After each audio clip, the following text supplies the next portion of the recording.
bahwa kita tidak akan kuat mempertahankan iman yang ada pada diri kita. Anda kuat bersama kawan-kawan ya ikhwan. Antum kuat bersama ikhwan sesama. Anda kuat, Anda bisa semangat sekarang duduk karena Anda melihat yang lainnya duduk. Akan tapi Anda kalau sendirian atau saya sendirian tidak akan kuat. Hari ini kita akan tutup kajian dan kita tidak akan buka selama-lamanya lagi. Akan tapi kita kuat karena bersama. Saling menziarahi adalah salah satu sarana untuk memperkuat tawasau bil haqqi wa tawasau bis sabr. Saling menasihati atas kebenaran dan saling menasihati atas kesabaran. Kenapa Allah Subhanahu wa taala menyebutkan hal itu? Karena di dalam menegakkan kebenaran butuh kesabaran. Anda duduk di sini butuh kesabaran. Sebagian orang tidak sabar duduk di sini mendengarkan. Sebagian orang beralasan enak duduk di rumah sambil duduk berleha di sofa, kemudian klik salah satu channel kajian subuh dan semacam dia dengar. Sebagian orang tidak sabar. Sebagian orang juga tidak betah duduk karena mendengarkan yang sesuatu yang mungkin tidak dia inginkan atau semacamnya. Akan tapi dia adalah at-tawasau bil haqqi wa tawasau bis sabr. Ada kalanya diri itu diikat, dikekang. Karena dengan diikat dan dikekanglah Anda akan mendapatkan kedudukan tinggi di surga. Allah Subhanahu wa taala berfirman, "Fa amma man khafa maqama rabbih wa nahana an-nafsa 'anil hawa, fa innal jannata hiyal ma'wa." Sedangkan orang-orang yang takut kedudukan Rabbnya dan menahan dirinya. Jadi bukan permasalahan baik. Akan tapi Anda menahan diri, mengekang diri, mengikat diri, fa innal jannata hiyal ma'wa. Surga yang akan kita dapatkan. Seseorang ketika memuncak nafsu syahwatnya dari ahli ibadah, diambil lilin.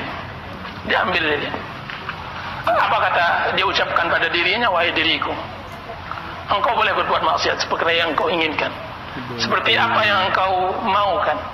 Akan tapi tahankah engkau azab neraka? Tahankah engkau api? Sebelum engkau rasakan api neraka tersebut, cobalah ini lilin kecil. Kemudian diambilnya lilin tersebut dan dibakarnya, kemudian diletakkan. Berapa detik setelah itu dia tarik kembali. Kemudian dia katakan kepada dirinya, diri engkau tidak tahan tentang api dunia, bagaimana dengan api neraka?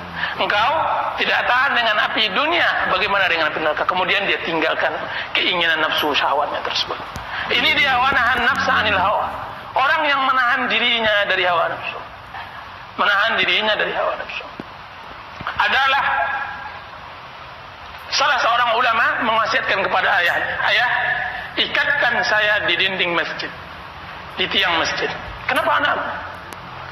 Ayah, ikatkan saya. Jadi dia ketika dia kecil, dia sudah tahu mempunyai himmah. Dia tidak mau seperti kawan-kawannya, teman-temannya yang bergurau bermain menghabiskan waktu. Makanya dia pesankan kepadanya, ayah, ikatkan saya di tiang masjid.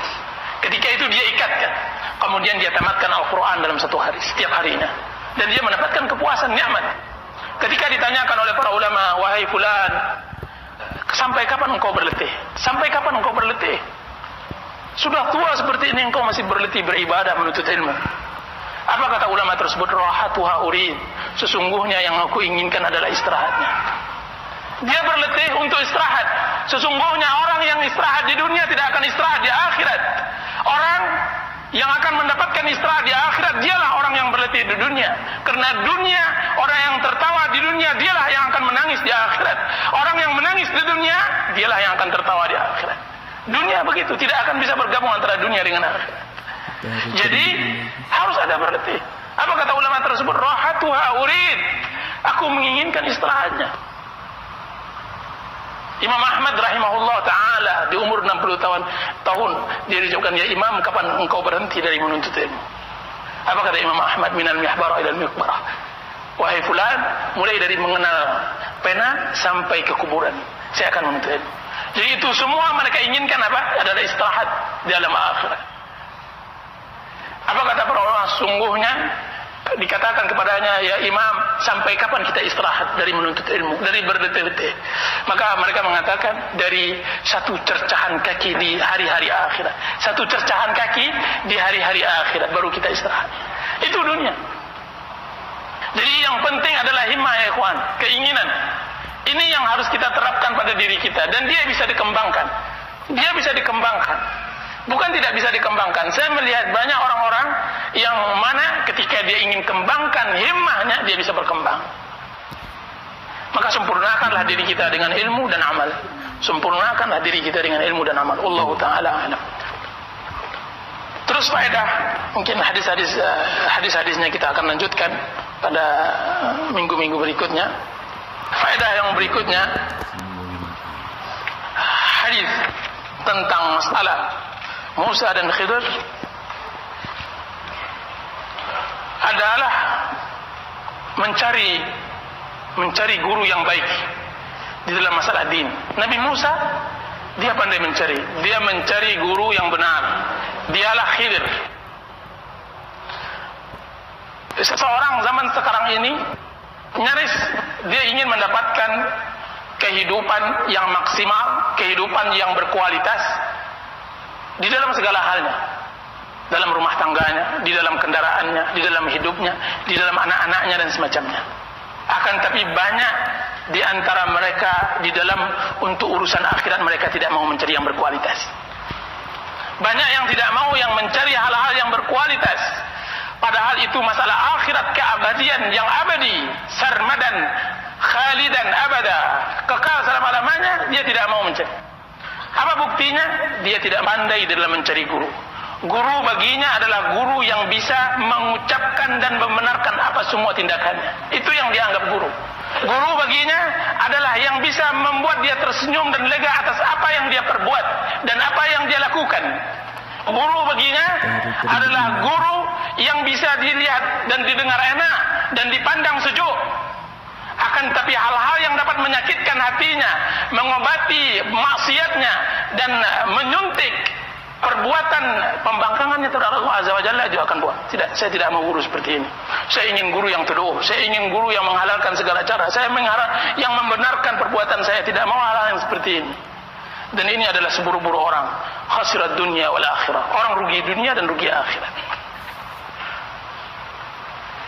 Kalau seandainya dia mempunyai penyakit dan seperti ini caranya dia berobat, maka niscaya tidak akan pernah penyakitnya sembuh selama-lamanya. Tidak akan pernah. Kalau seandainya dia ingin mencari seorang dokter yang tidak pernah memberi obat pahit kepadanya, atau memberi suntikan pedih kepadanya, atau memberikan operasi kepadanya, maka pergilah ke dukun. Pergilah ke dukun. Kalau seandainya Anda patah, yang akan dipatahkan adalah ayam, tidak Anda. Kalau seandainya Anda sakit, maka yang dilihat bukan badan Anda, akan dilihat telur. Pergilah ke dukun. Akan tapi alangkah banyaknya sang dukun banyak dusta, kadzab, pendusta, pembohong, istidraj atas manusia. Akan tapi Anda seorang yang rasionalis, yang berakal, mengerti mana yang baik dan buruk, tentu akan datang kepada dokter yang spesialis. Itu masalah sembuh sehatnya Anda di dunia, bagaimana dengan sembuh dan sakitnya Anda tentang kejiwaan, dan dia adalah akhirat. Tentu seharusnya yang Anda cari adalah orang-orang yang benar-benar menyampaikan apa yang disampaikan dari Allah Azza wa Jalla dan apa yang disampaikan oleh Rasulullah SAW. Manis pahitnya akan Anda regu, pahit getirnya akan Anda minum, karena dia adalah obat. Akan tapi dia adalah syifa, dia adalah obat. Akan tapi adalah penyembuh dari semua maksiat yang ada pada diri kita. Dan di sini harus ahli, harus pintar di dalam mencari hal-hal yang seperti ini. Musa alaihissalam mencari Khidir. Berapa banyak? Lihat bagaimana kerasnya Khidir mendidik Musa. Musa disyaratkan, wahai Musa, kalau seandainya engkau mau menuntut ilmu kepadaku, ini syaratnya, jangan engkau tanggapi semua tindakanku, jangan banyak bicara, sampai saya sendiri yang mengabarkannya. Maka berjalanlah Musa dan Khidir sampai di tengah jalan di sebuah perkampungan. Dilihat ada seorang anak bermain dengan anak-anak kecil.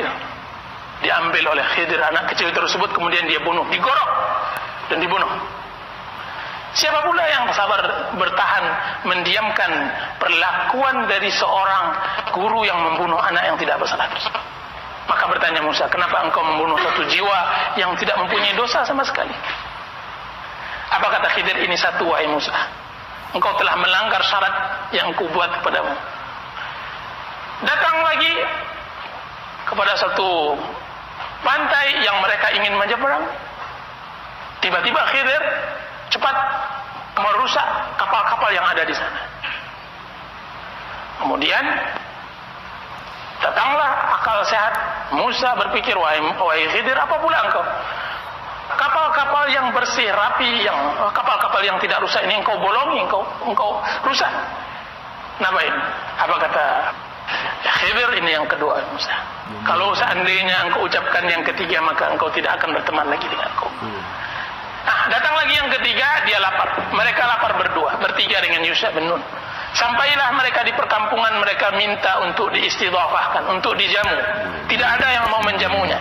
Tiba-tiba Khidir menyuruh Musa untuk mengaduk semen untuk membangun sebuah tempat di rumah mereka di sana, kampung tersebut.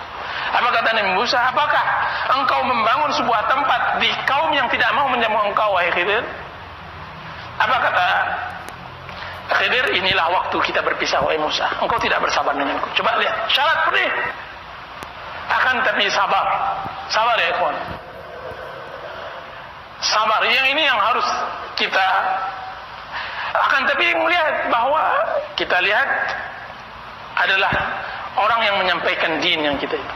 Makanya ulama kita mengatakan inna hadzal ilma din, sesungguhnya ilmu yang kita tuntut ini adalah agama untuk kebahagiaan dunia dan akhirat.